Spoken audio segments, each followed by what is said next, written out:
America के 7 राज्यों में एक के बाद एक तगड़े अटैक हुए हैं। ये हमले सीधे उस लाइफलाइन पर हुए हैं जिसका दर्द आम जनता भी अब भुगत रही है और इसके दर्द से आम जनता कराह उठी है।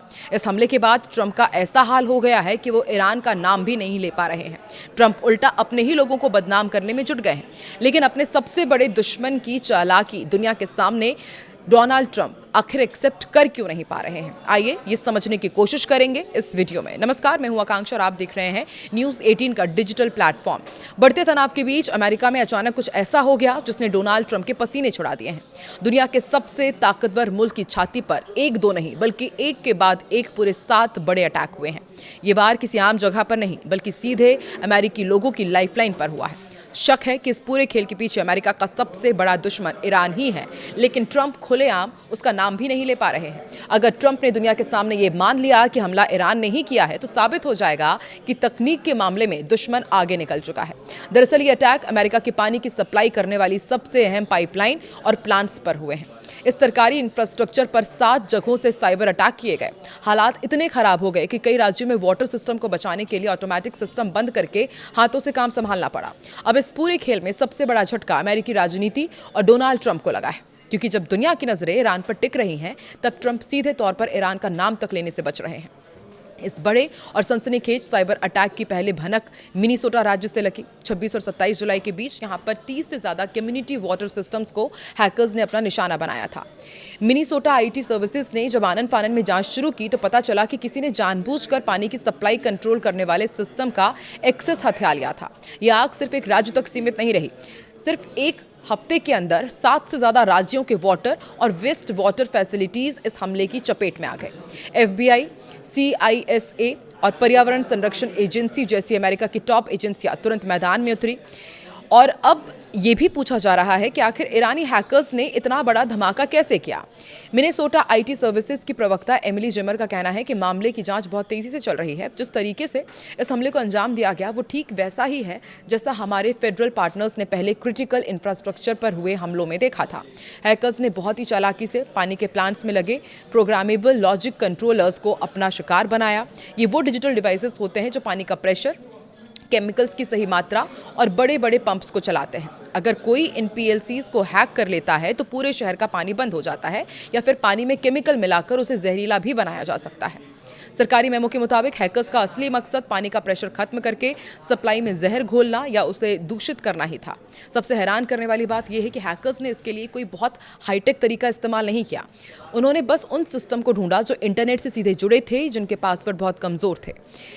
मिनेसोटा के chief information security officer John Israel ने चेतावनी देते हुए कहा है कि हैकर्स पूरे देश के इंफ्रास्ट्रक्चर को खंगाल रहे हैं, कमजोर दरवाजों को खटखटा रहे हैं और जहां भी सुरक्षा ढीली मिल रही है वहां अंदर घुस रहे हैं। अगर कर्मचारियों ने समझदारी दिखाते हुए तुरंत मैनुअल कंट्रोल हाथ में ना लिया होता तो अमेरिका के कई शहरों में पीने का पानी पूरी तरह से ठप हो जाता।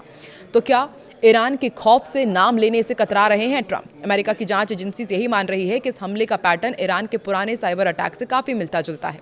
लेकिन सबसे बड़ा ड्रामा तब शुरू हुआ जब राष्ट्रपति डोनाल्ड ट्रंप का बयान सामने आया। ट्रंप ने इस भयंकर अटैक का दोष सीधे तौर पर ईरान पर डालने की जगह अपने ही व्यवस्था पर फोड़ दिया। कैबिनेट मीटिंग के दौरान ट्रंप ने ईरान का बचाव करता हुआ बयान दिया और कहा कि लोग कह रहे हैं कि मिनेसोटा के 30 वाटर प्लांट्स पर जो हमला हुआ है उसके पीछे ईरान है। मुझे ऐसा बिल्कुल नहीं लगता। मैं इसके लिए मिनेसोटा के नाकाम प्रशासन और वहां के भ्रष्ट गवर्नर को जिम्मेदार मानता हूं। ईरान के पास मिनेसोटा के बारे में सोचने से बहुत बड़े मुद्दे हैं। ट्रंप के इस रवैये से हर कोई हैरान है। जो है एक्सपर्ट्स इसे सीधे तौर पर ईरान से जोड़ रहे हैं, वहीं ट्रंप ईरान का नाम लेने से कतरा रहे हैं और अपने ही अधिकारियों को कसूरवार ठहरा रहे हैं। इस पर मिनेसोटा के गवर्नर टिम वॉल्स ने पलटवार किया और कहा कि ट्रंप को अच्छी तरह पता है कि हमलावर कौन है, लेकिन वो सच्चाई का सामना करने से भाग रहे हैं। ट्रंप ईरान को भले ही बड़ी बड़ी धमकियां दे रहे हैं, लेकिन हॉर्मुज में अमेरिकी आर्मी पूरी तरह बेबस नजर आ रही है। हाल ही में ईरान के रेवोल्यूशनरी गार्ड्स IRGC ने खुलेआम दादागिरी दिखाते हुए 2 और तेल टैंकर्स पर अटैक कर दिया। सिर्फ यही नहीं, अमेरिकी वार्निंग की धज्जियां उड़ाते हुए ईरान ने इन दोनों टैंकर्स को कब्जे में भी लिया है। ये खौफनाक नज़ारा देखकर कम से कम 4 टैंकर बीच रास्ते में यू टर्न मारकर भाग गए। ऐसे वक्त में अमेरिका का साथ इजराइल के रक्षा मंत्री इजराइल कात्ज खड़े हो गए हैं। उन्होंने ईरान की तबाही के लिए ट्रंप से एक हाँ मांगी है। हॉर्मुज में IRGC ने अमेरिकी आर्मी की हवा कैसे निकाली ये भी आपको बता दें। देखिए, ईरान की सेना IRGC ने दावा किया है कि उसने हॉर्मुज की खाड़ी से गुजर रहे 2 बड़े तेल टैंकर्स को निशाना बनाया। ईरान का आरोप है कि जहाज़ों ने उनकी चेतावनियों को पूरी तरह नज़रअंदाज किया और अमेरिकी सेंट्रल कमांड के इशारों पर बिना ईरानी अधिकारियों की इजाज़त के वहां से निकलने की कोशिश कर रहे थे। आईआरजीसी ने न सिर्फ इन 2 जहाज़ों को जब्त किया बल्कि उनकी इस कार्रवाई को देखकर 4 अन्य जहाज़ों को डर के मारे अपना रास्ता बदलना पड़ा। हैरानी की बात तो ये है कि अमेरिकी सेना ने कुछ ही समय पहले दावा किया था कि उसने कमर्शियल जहाज़ों को सुरक्षा देने के लिए 24 जहाज़ों का रूट बदला है और 4 पर कब्जा करके पूरी सुरक्षा सुनिश्चित की है। आईआरजीसी की इस हरकत ने एक बार फिर साबित कर दिया है कि अमेरिकी नौसेना के पहरे के बावजूद ईरान खुलेआम जहाज़ों को दबोच रहा है और अमेरिकी सेना इस वक्त वहां बेबस नजर आ रही है। मिडिल ईस्ट में उबलती इस आग के बीच इजराइल के रक्षा मंत्री इजराइल काट्स का बयान आग में घी डालने जैसा साबित हुआ। जेरूसलम में आयोजित एक कार्यक्रम में बोलते हुए काट्स ने अमेरिका और इजराइल की अटूट साझेदारी पर जोर दिया। जब उनसे ईरान के खिलाफ चल रही कार्रवाई और अमेरिकी स्ट्राइक्स में शामिल होने के बारे में पूछा गया तो उन्होंने बहुत ही नपे-तुले लेकिन बेहद आक्रामक अंदाज में कहा कि इजराइल ईरान पर अमेरिकी हमलों में केवल तभी शामिल होगा जब डोनाल्ड ट्रंप हमसे ऐसा करने के लिए कहेंगे। इजरायली रक्षा मंत्री के बयान से जाहिर है कि इजराइल ईरान को बख्शने के मूड में बिल्कुल नहीं है। उन्होंने याद दिलाया कि इजराइल ने पहले भी ईरान के परमाणु ठिकानों पर 2 बार हमला करके उसके न्यूक्लियर प्रोग्राम को पूरी तरह तबाह कर दिया था।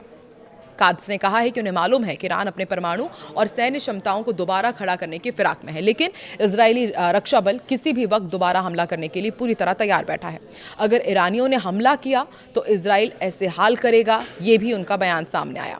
डोनाल्ड ट्रंप की जमकर तारीफ करते हुए प्रधानमंत्री बेंजामिन नेतन्याहू ने वो कर दिखाया जो आज तक कोई नहीं कर पाया था, अमेरिका को ईरान के खिलाफ सीधे एक्शन के साथ लाना। काट्स ने सीधे शब्दों में चेतावनी दी कि अगर ईरानियों ने हम पर हमला किया तो हम अपनी पूरी ताकत से जवाब देंगे। हमारी नीति बहुत स्पष्ट है, हमने ईरान के रणनीतिक ढांचे को भारी नुकसान पहुंचाया है और हम आगे भी हम हटने नहीं वाले पीछे। अब पूरी दुनिया की नजरें वॉशिंगटन की तरफ टिकी है। अगर ट्रंप ने इजराइल को हरी झंडी दे दी तो इजराइल सीधे तौर पर ईरान के पेट्रोकेमिकल और सैन्य ठिकानों पर कहर बनकर टूट पड़ेगा। काट्स ने देश की नई सुरक्षा नीति पर भी खुलकर बात की और कहा कि 7 अक्टूबर को दर्दनाक आतंकी हमले के बाद इजराइल ने अपने सोचने का तरीका पूरी तरह बदल लिया है। अब इजराइल किसी भी सीमा पर आतंकियों को पनपने नहीं देगा।